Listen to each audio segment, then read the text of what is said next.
Shabbat shalom, Shabbat shalom, Shabbat shalom. I the one, the servant. Shabbat shalom. I good to see a bit of the I do. Hopefully, the world can't recognize too much.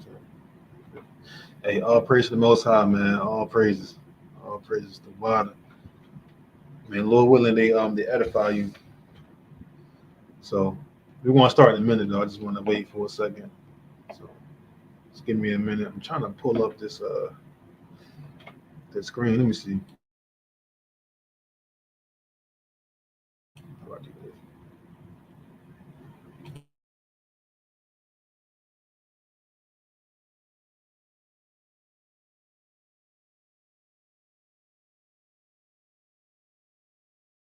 Shabbat shalom, Shabbat shalom to everybody tuning in.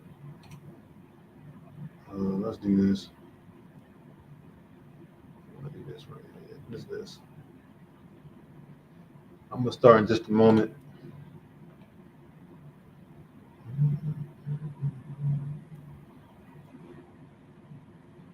I want to see something. Can y'all see this? Hold up. Let's do this.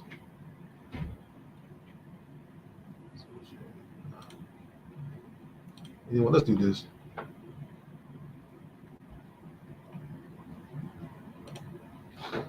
Let me try this right here.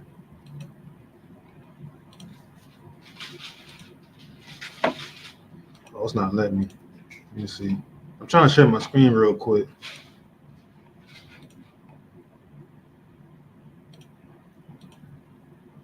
Can y'all see this? Let me know if y'all can see this. Oh wait, hold up.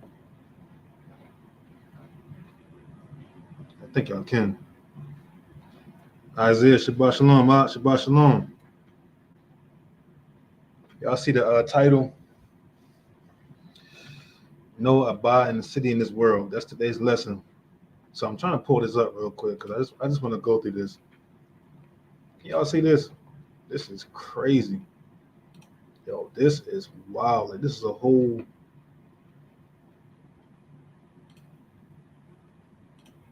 This is how some people live. Look at this. Look at this. This is. Can y'all see this? All right, she said. Slim said, "Khan, Shalom, Slim. Look at this. Hold up. Let me go to a different screen. Let's go to this screen. I just had to Google this real quick because like look at some of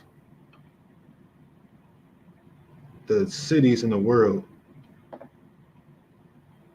I did like a quick little search. I just did like like most beautiful cities in the world, but just look at this.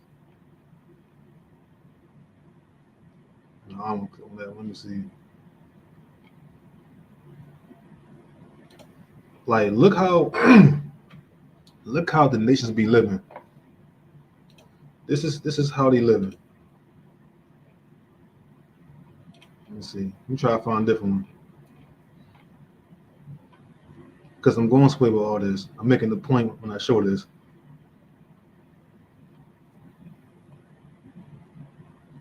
Yo, have y'all seen like let me go back. Have y'all seen like Saudi Arabia? Like how beautiful that city is? Let me see. Let me, what is it called? What's that city called? Freaking I can't even think of it. What is it? What's that city in Saudi Arabia called? What is it called? It's called yo, I cannot think of this. This is crazy. Um Dubai. Think about Dubai. Yo, have y'all seen Dubai?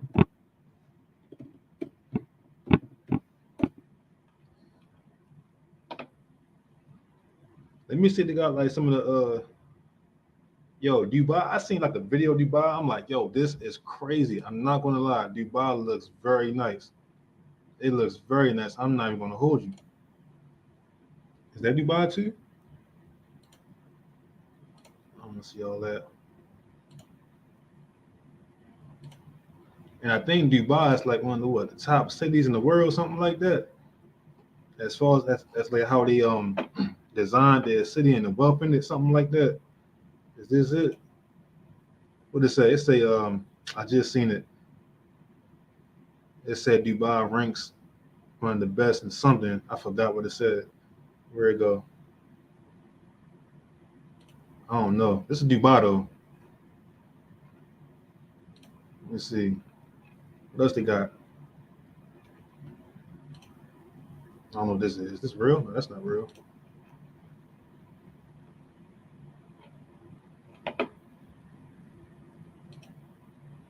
Beach residents.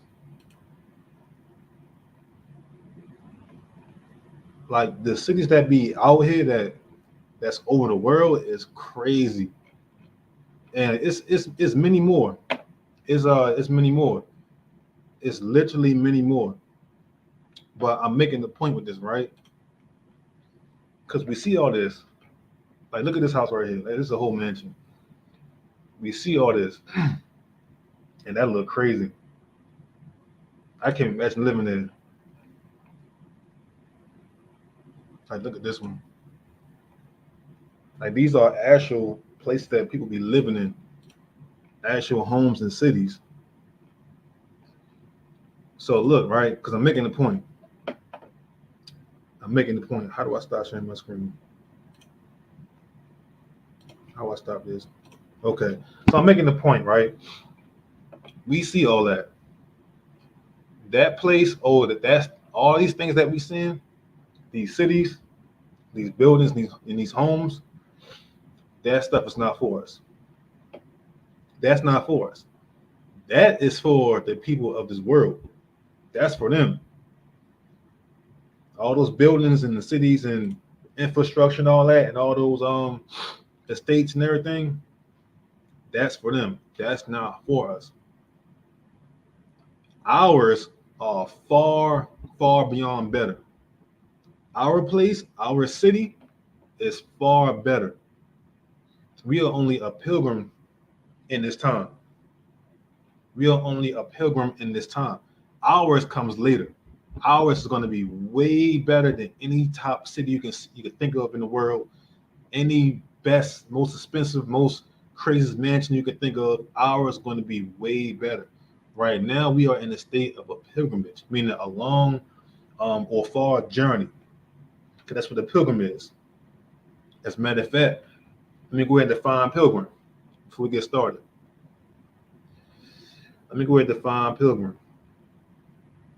And Shabbat Shalom to everybody tuning in. Shabbat Shalom. Lord willing, everyone's Sabbath is going well. And hopefully this lesson edifies you. So I'm going to define pilgrim. It says, the first definition says, a person who journeys to a sacred place for religious reasons. That's the first definition. And the second one says, travel or wander like a pilgrim. So a pilgrim is like a person who wanders, who's traveling on a long journey. That's a pilgrim, right here. Definition right here. A person who journeys to a sacred place for religious reasons, and a travel or wanderer. That's a pilgrim. And the reason why we're like pilgrims, because our city, we don't have an abiding city in this world. That's the whole point. We don't have an abiding city in this world. And that's the whole point of today's lessons. Our city is far greater, it's far beyond, it's way better than this present world. So I'm gonna start this off. in the third book of Hermas. Y'all know my favorite book is Hermas. I love Hermas. So the third book of Hermas and similitude 1, the first similitude. And we want to talk about this. So I'm gonna read slow for those who don't have it. So the third book of Hermas, similitude 1. It says, and he said unto me, ye know that ye who are the servants of the Lord, live here as a pilgrimage, for your city is far off from this city. I'm read again.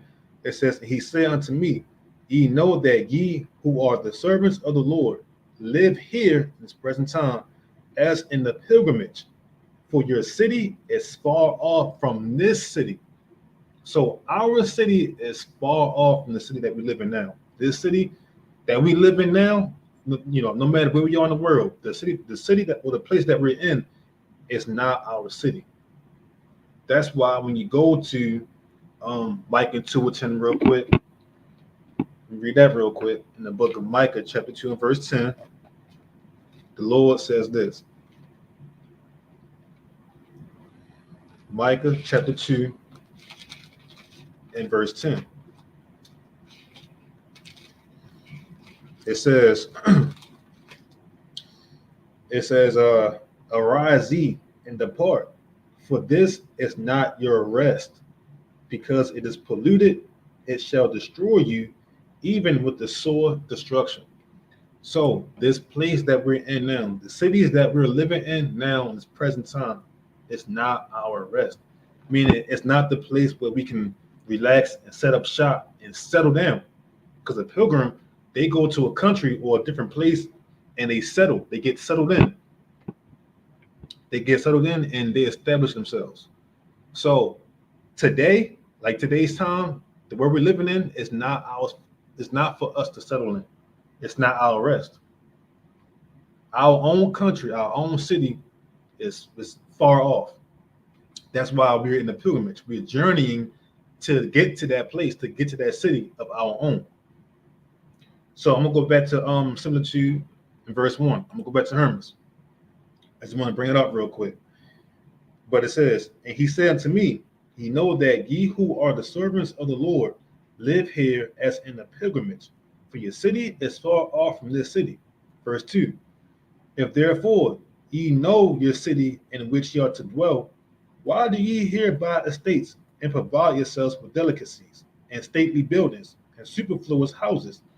For he that provides himself these things in this city does not think of returning into his own city.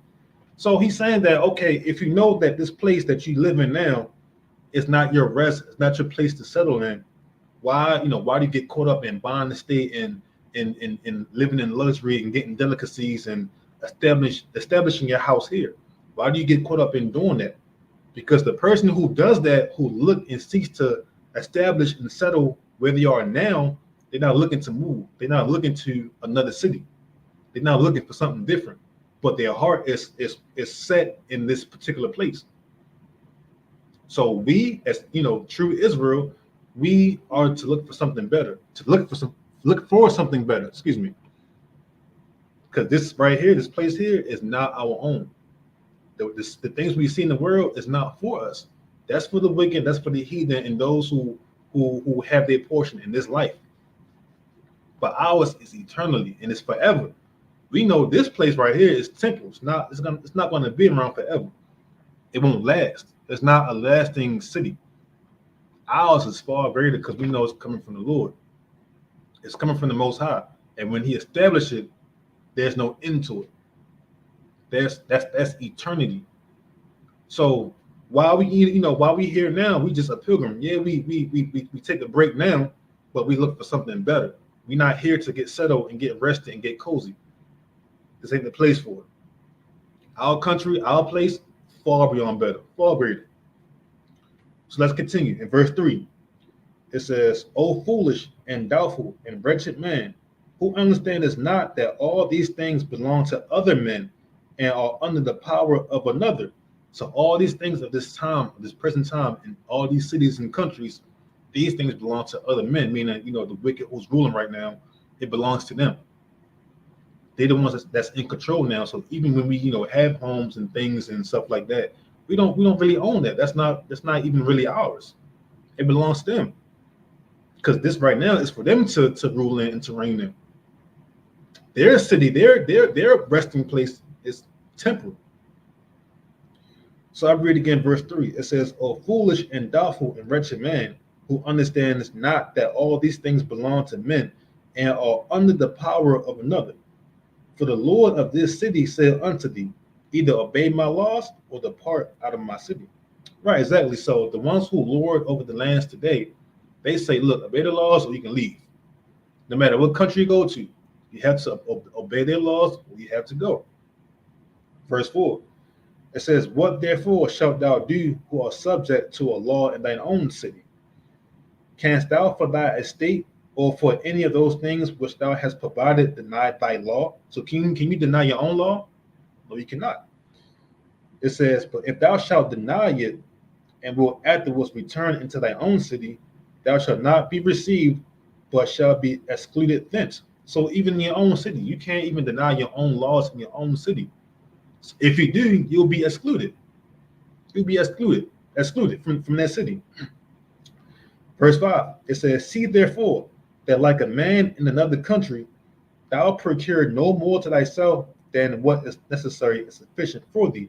So just like how a man that's in another country who's have a temporary stay that's visiting, he don't look to settle and set up shop. He don't plan on staying there. What he does is he get what he need that's necessary and sufficient for him for that short time that he's there. Because again, he's a pilgrim. He's on a journey. But this journey, he's on a journey to his own place, his own country. So he's not staying where he at permanently. It's not a permanent place. So because of it, again, he has things and necessities sufficient for him for the time being that he's staying there. In his own country, where he's going to go to, there he's going to get established. There he's going to get set up, and he's going to seek to rest there. He's going to rest in his own country, not in someone else's. So in like manner with us, us being Israel, seeking to the heavenly Jerusalem, we are seeking to go to that place where we can rest and set up shop and get settled there, because that's our city. That's our country. So I'm reading again, verse 5. It says, see therefore that like a man in another country, thou procure no more to thyself than what is necessary and sufficient for thee. And be ready that when the God or Lord of this city shall drive thee out of it, thou mayest oppose his law and go into thy own city, where thou mayest with all cheerfulness live according to thy own law with no wrong. So while we here now, we're supposed to have the necessities for this time being, so that when the Lord or the ruler or governor of this city get ready to kick us out, we can go to our own place. And there we can live in cheerfulness and joyfulness and not have to worry about being kicked out of our own city or living by strange rules or strange laws. We are now officially in our own place, and we can live comfortably and in safety. So verse 6, continuing on, it says, take heed therefore, ye that serve God, and have him in your hearts. Work ye the works of God, being mindful both of his commands and of his promises, because the Lord promises is the eternal kingdom, the eternal Jerusalem, where we seek to go. There we buy lands and get everything going and set up shop and buy different estates and in different homes and houses and do all kind of things, because that's where we are established. But it says, read again, it says, take heed therefore, ye that serve God, and have him in your hearts. Work ye the works of God, being mindful both of his commands and of his promises, which he had promised, and be assured that he will make them good unto you, if he shall keep his commandments. Verse 7. Instead therefore of the possessions that ye would otherwise purchase, redeem those that are in want from their necessities, as everyone is able. So he's saying that instead of buying different possessions for yourselves and buying different things that you can stock up and pile up here as far as like goods and treasures, take that and buy it for the necessity of someone else, as everyone is able. It says, justify the widows, judge the cause of the fatherless, and spend your riches and your wealth in such works as these. Because look, we know the ones who's wealthy here, the ones who are rich here in this world, they not really concerned with doing this type of work. They're concerned with buying more homes, buying more land in the States, buying more possessions for themselves. They're more concerned with that. So on the flip side, us, we're not supposed to be like that, but instead take that and help others.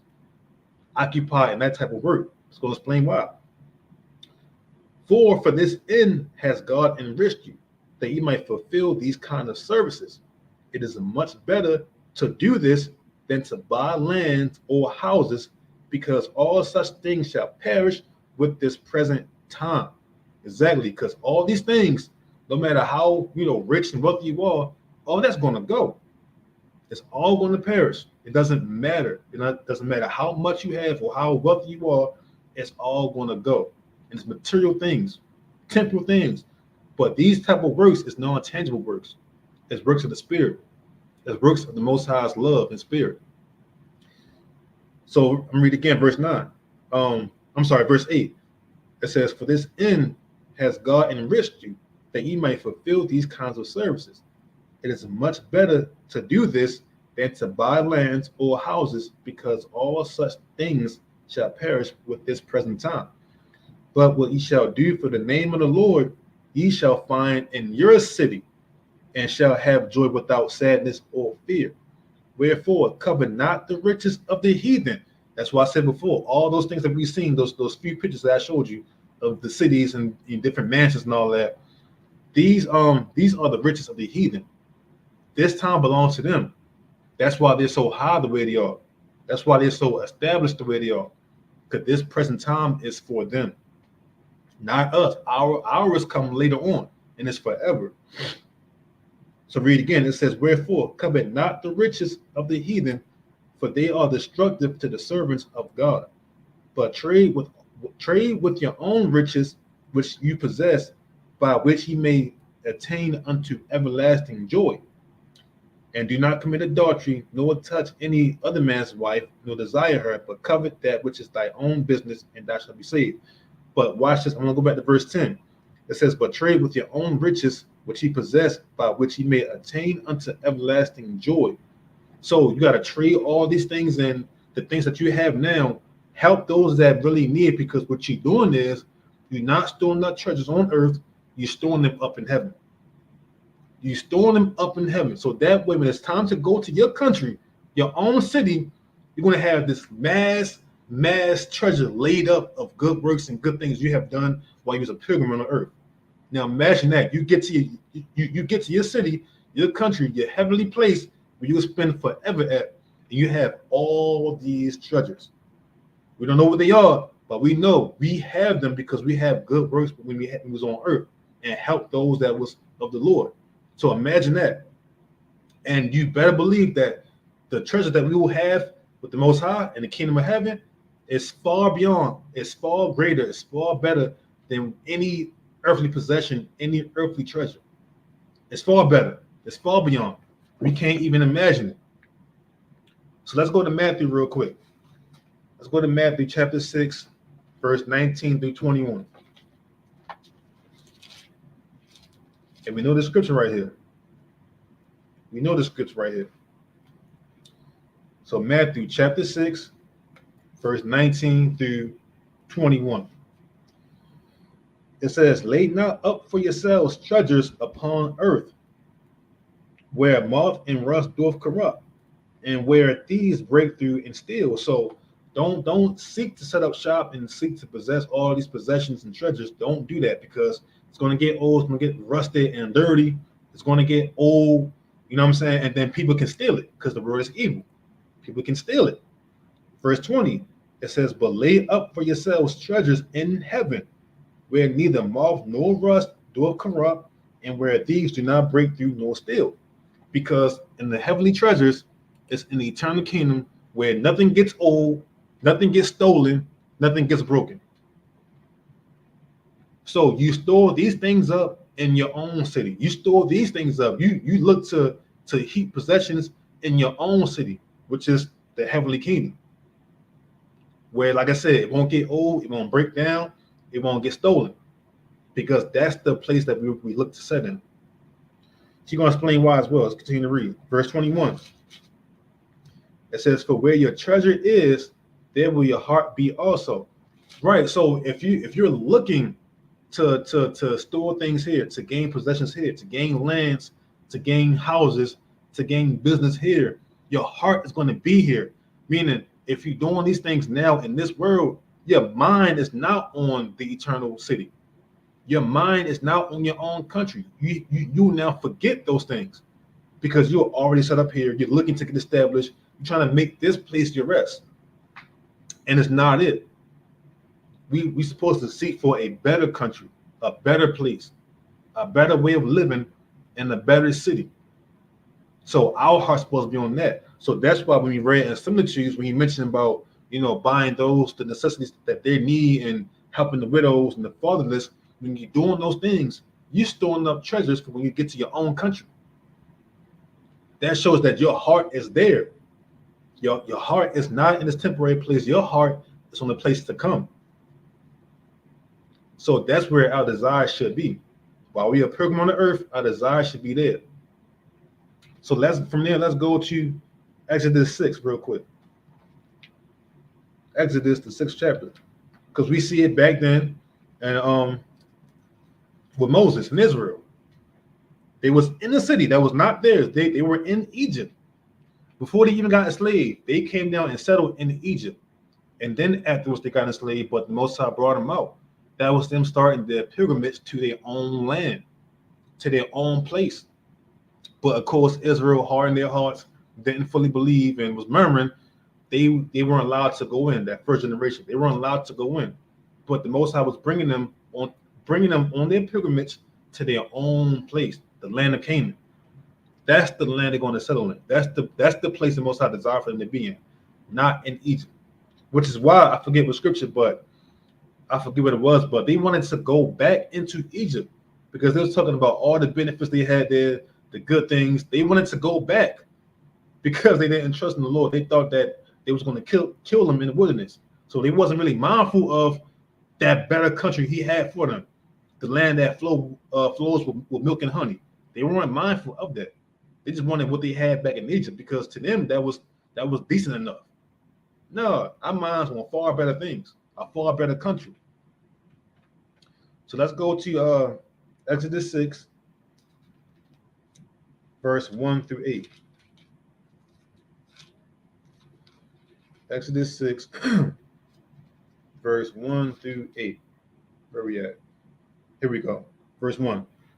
It says, Then the Lord said unto Moses, Now shalt thou see what I will do to Pharaoh, for with a strong hand shall he let them go, and with a strong hand shall he drive them out of his land. And God spake unto Moses and said unto him, I am the Lord, and I appeared unto Abraham, unto Isaac, and unto Jacob by the name of God Almighty, but by my name Jehovah was I not known to them. Excuse me. Verse 4.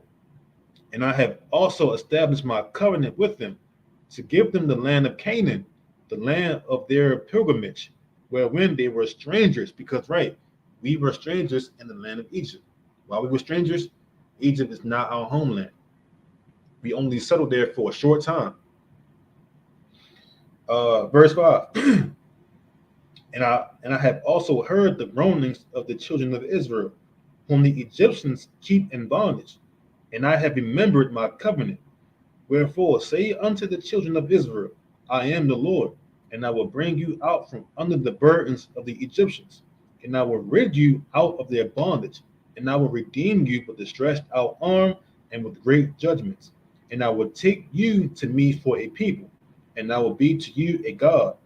And ye shall know that I am the Lord your God, which bringeth you out from under the burdens of the Egyptians.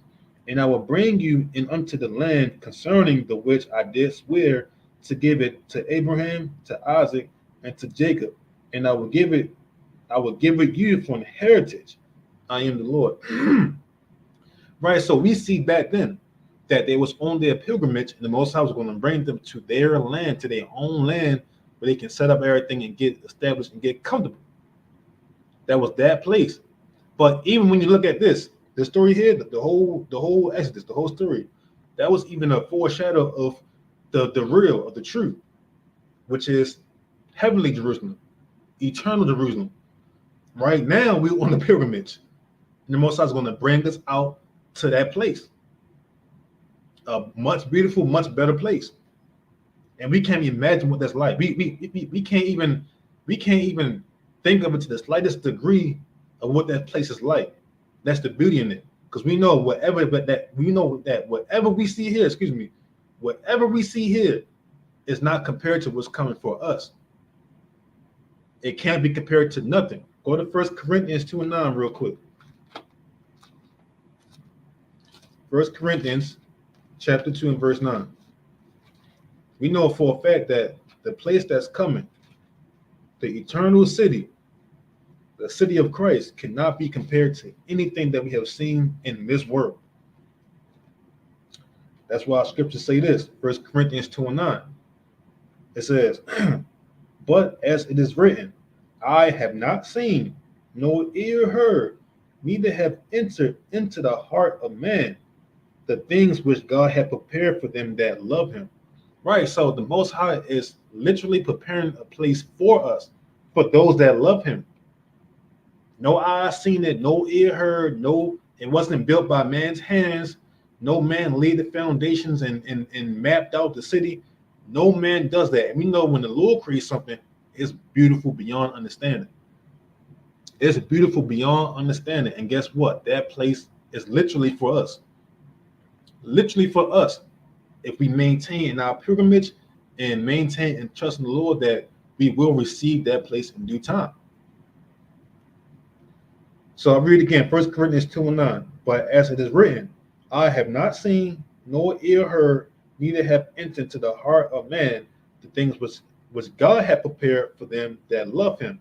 And even Christ talked about that as well. Christ made mention to that. John the 14th chapter. John the 14th chapter. Let's get that real quick. Because this is what Christ said. This is what Christ said. We know Christ don't lie at all. So we can expect this. John chapter 14 and verse 1. John chapter 14 and verse 1. It says, let not your heart be troubled. Ye believe in God. Believe also in me. In my Father's house are many mansions. If it were not so, I would have not told you. Well, I would have told you, excuse me. I go to prepare a place for you. So Christ said, in my Father's house are many mansions. He didn't just say regular homes and apartments and single family units. He said many mansions. And we all know what a mansion is. That's in the Father's house. He said, if it were not so, I would have told you. I go to prepare a place for you. And if I go and prepare a place for you, I will come again and receive you unto myself, that where I am, there ye may be also. And whither I go, ye know, and the way ye know. So it's going to come a time where Christ's going to come and take us and bring us to that place where he has prepared for us. The place where there's many, many mansions. And we have no idea what that looks like. That's why I was showing in the beginning. If y'all was here in the beginning, y'all seen the mansions, y'all seen the cities, y'all seen how good it looked. It looked real good. I'm not gonna lie, it looked real good. But when we see that, we can think like, yo, the place that's coming from us is way better. It's gonna look way better than any mansion we see here on earth. Like the Most High gave man gift to even make these type of buildings and cities and homes and mansions. So how much more his creation and what he's making? How much more Christ preparing this place for us? It's going to be way better, way better. And by us continually stacking up good works, continuously giving treasures and charity and alms, we just stacking up a whole bunch of treasures for when we get there. We stacking up a whole bunch of treasure for when we get there. So all that stuff going to be already ready for us when we get there. Now we're going to do is just rest, because at that time, in that moment, our pilgrimage has come to a full end. There's no more being a stranger in a strange land. There's no more, being exiled from different countries because we don't belong. That was happening a lot through history, where Israel was getting exiled from different lands, from different countries, because they were strangers in it. So it forced us to go somewhere else, find somewhere else to stay in for a little bit, set up shop, and even from there get kicked out to try to go find somewhere else to stay in. We are literally pilgrims in the earth on the journey back to home. And it's a rough one, but it's much worth it. It is much worth it because we know what comes after. Our country, our city. So I'll read again in verse 2, John 14, verse 2. It says, "In my Father's house are many mansions. If it were not so, I would have told you.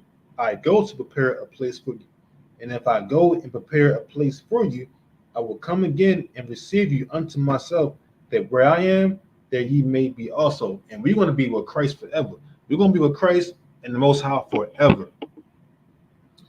And just imagine, you got all the angels there, the heavenly hosts, seeing all kind of supernatural things.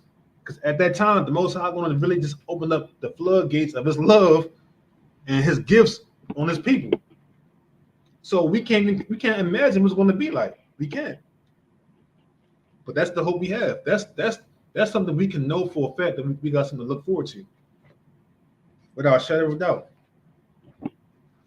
So let me go ahead real quick. I'm gonna go to Second Enoch because he made mention of this too. For those who have it, you can follow along, and for those who don't, you can just listen or PDF it. But Enoch mentioned this as well. So let me get it real quick in Second Enoch. In chapter 62, let me see. It's in chapter 62. And I'm telling you, all these things align. All these things are lined up. So Second Enoch, chapter 61. It's 61. Yup. Second Enoch, chapter 61 and verse 2. So it says, I'm reading verse 1. It says, "And now, my children, keep your hearts from every injustice, which the Lord hates, just as a man asks for his own soul from God. So let him do to every living soul, because I know all things, how in the great time to come are many mansions prepared for men, good for the good and bad for the bad, without number many." So even Enoch seen this and he understood this. For the place to come, in the place to come, the time to come, are many mansions prepared for men. Even he testified of this. So we know there's going to be an actual city, an actual heavenly place for us to be in. And that's all we have to look forward to. That's all we have to look forward to, which is far better. So we don't get blinded by what we see in the world today. Like the world now, it's like, how can I describe it? It's like imagine trying to open up curtains. You're trying to open up curtains to see the real thing. But the more you open up curtains, the more it is in front of you. So you're trying to get through, but instead of blind you to see what's behind the curtains. That's how the world is. It can blind you from seeing what the true thing is, what the true mission is, the true place to be.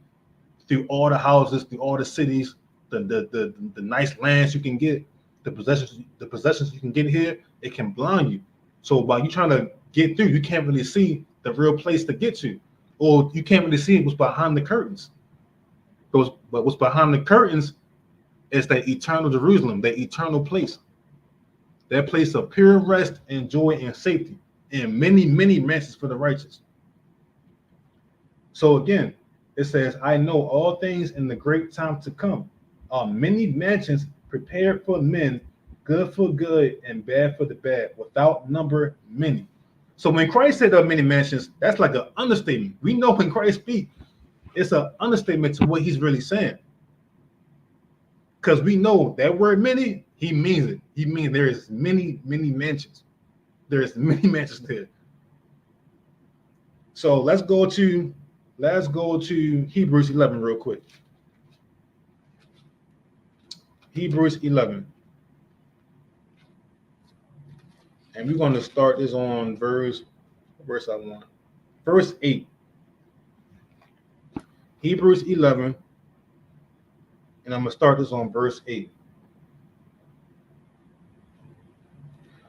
And it reads, "By faith Abraham, when he was called to go out into a place which he should after receive for an inheritance, obeyed.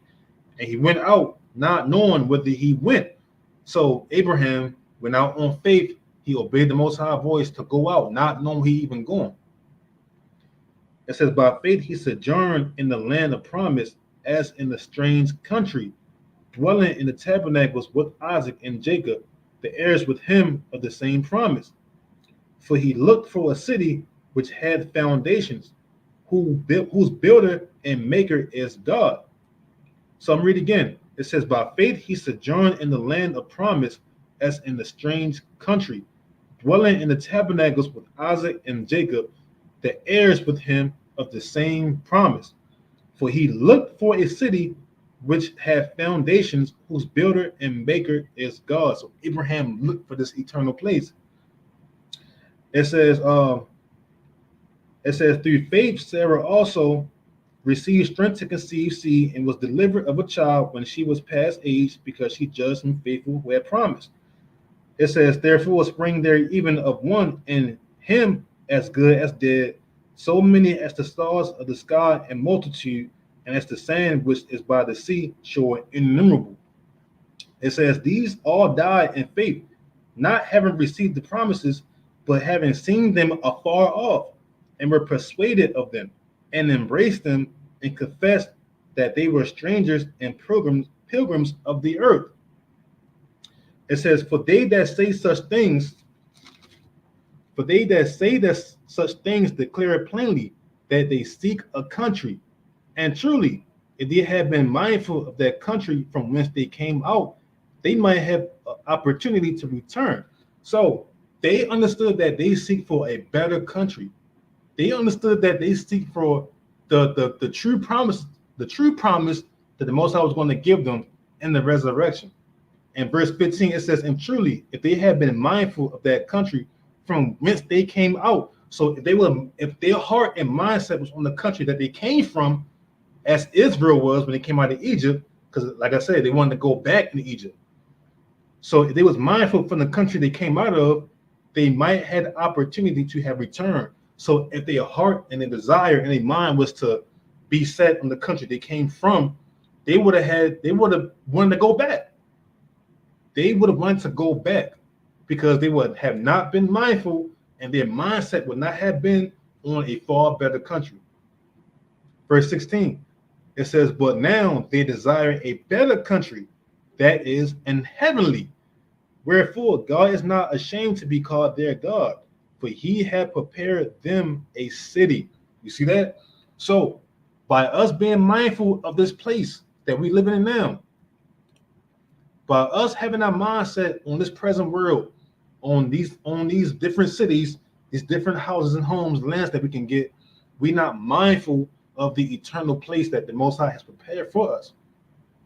We can't be, because like Christ said, where a man's treasure is, so is his heart. Meaning his heart is in this place where everything that he has gained in the world. Your mind is not on eternal things. But read again, verse 16, it says, but now they desire a better country, that is an heavenly. Wherefore God is not ashamed to be called their God, for he had prepared for them a city. So the place that they know is coming, or that they know they're going to receive, is a heavenly place. It's a heavenly kingdom. Jump to chapter 12, verse 22. And here it is right here. Jump to Hebrews chapter 12, verse 22.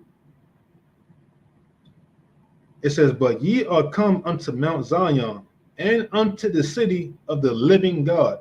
So this place is a city of the living God, the Most High God. It says, the heavenly Jerusalem, and to an innumerable company of angels. So this place that we seeking, this place that we're desiring, is a heavenly place.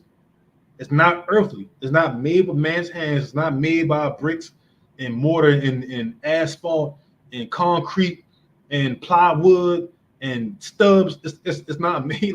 It's not made like that. This place is made from the Most High God. It's heavenly. So you gotta think, this place that he's making or was preparing is gonna look completely different than what we used to seeing on earth. And again, it says that what? It says the heavenly Jerusalem, and to an innumerable company of angels. This is the place that we get settled in. This is the place that we end our pilgrimage. We can end our long journey, because this place here that's coming is our country. It's our city. And that one's going to be forever. It's going to be eternal. There'll be no end. So our heart and our mind should be on that, storing up treasures there, looking to get lands there, looking to get homes there, because that's where our heart's supposed to be at. So I got a few more we're going to close out. I'm not going to be today's lesson long, just to the point. Just straight to the point. So I got a few more. Let's go to Second Esdras. Second Esdras, chapter 8. And we want to read, where is it? Verse 39, I believe. Yep. Second Esdras, chapter 8, and verse 39. It says, "But I will rejoice over the disposition of the righteous, and I will remember also their pilgrimage, and the salvation, and the reward that they shall have." So the Most High is going to remember all of these things. All these things, our pilgrimage, our salvation, and the reward, because these things we storing up with the Most High. We're not looking for reward here. We're not. Our hearts and our minds and our desires is on heavenly Jerusalem. So again, our country, our city, far greater, far beyond what we can imagine here. Those things that we see in the world today, they're only blinders. We're not looking to set up shop here. We just passing by. We're strangers here. Ours is going to be eternal and forever. It's not going to fade or get destroyed. It can't. It's not earthly. It's not earthly at all. So I got one more that we're going to close out. Like I said, not long. I didn't want to make this one too long, but nice, sweet to the point. So I'm going back to Second Enoch real quick. Back to Second Enoch, and this time I'm going to read in chapter 65, verse 6 down to 10. So Second Enoch, chapter 65, verse 6. It says, "When all creation, visible and invisible, as the Lord created, shall end, then every man goes to the great judgment. And then all time shall perish, and the years, and thenceforward there will be neither months, nor days, nor hours. They will be stuck together and will not be counted." Right, it's not going to be counted because this place is going to be everlasting. It's never going to end. This everlasting city, this new city, Jerusalem, is never going to end. It says, verse 8, "There will be one eon, and all the righteous who shall escape the Lord's great judgment shall be collected in the great eon. For the righteous, the great eon will begin, and they will live eternally. And then too there will be amongst them neither labor, nor sickness, nor humiliation, nor anxiety, nor need, nor violence, nor night, nor darkness, but great light. And they shall have a great indestructible wall, and a paradise bright and incorruptible. For all corruptible things shall pass away, and there will be eternal life." So this place to come is going to be pure bliss, pure harmony, and pure righteousness. And it's going to last forever. That's the country that we're supposed to be looking forward to. That's the country and city that Abraham and Sarah understood and knew. They knew that it wasn't earthly, but they knew it was heavenly. So because of that, there was a pilgrim in this world, in this lifetime, or their lifetime. They were a pilgrim looking for a far better country, a heavenly Jerusalem. So don't set your mind here. Don't set your mind on what we see in the world, the nice cities, the houses, the lands, the possessions, the cars, and all that. Don't worry about that. That stuff going to pass away. That's for the heathen. That's for the evil. They're living their time now. This right now is their rest. But their rest is going to come to an end. Their settlement is going to come to an end. Our settlement is never going to end. It will be forever stationed and ever set up shop, and we will never have to leave our country ever again. So our city, keep our minds on that, our hearts on that, and stack up those treasures. So that's pretty much the end of the lesson. Like I said, it's not long at all. I didn't want to make it too long, but just something to keep your mind on as we continue to walk and understand that we're just strangers here. We're just pilgrims. We're on a journey. That's all it is. We're on a journey. Right now, we're here temporarily. But when it's time to move again, the next time we move, it's going to be a permanent move. We ain't moving no more. And it's going to be in our own country, our own laws, our own customs and culture, where it can't nothing mold or rust or break down. None of that. It's going to be a far better place and a place we can call of our own. So, Lord willing, this was, edifying to y'all just real quick on the Sabbath. Lord willing, everybody having a nice restful Sabbath, and got more lessons coming. Lord willing. But I just wanted to put this out there just to keep y'all going, to keep y'all mind on the kingdom of heaven, pretty much. I think I did one a long time ago about the kingdom too, like a while ago. But I might end up redoing that one again just to bring up that topic again, because it's always best to have our mind on the spiritual, have our mind on what's to come and not, what's now. So, any questions, any comments before I close out? I want to give that space for y'all real quick. Shabbat Shalom to everybody that tuned in as well. Tanya, Shabbat Shalom. Yahosef Ben Yisrael, Shabbat Shalom. Servant of the great I am, loving kindness. Shabbat Shalom. Said, please, the book of remembrance of Moses. Read the book of remembrance library for deeper knowledge. Actually, I haven't heard of that. I haven't heard of it. So I may have to look into that. Isaiah King, Shabbat Shalom. Slim, Shabbat Shalom. So next week, Lord willing, we got something coming for y'all. Good lesson, Lord willing. Good lesson. So stay tuned for that. And thank you for everybody who was patient with us. Again, we took a long break, just to get our spirits right, to learn more of the Most High. And by the grace of the Most High, we still here and we be back giving y'all listening. So, but yeah, that's all I got, family. That's all I got for today's Sabbath. Like I said, next week we'll have something much better for y'all. So continue strong, continue to be in the spirit, continue to walk with the Most High. Until next time, Shabbat Shalom.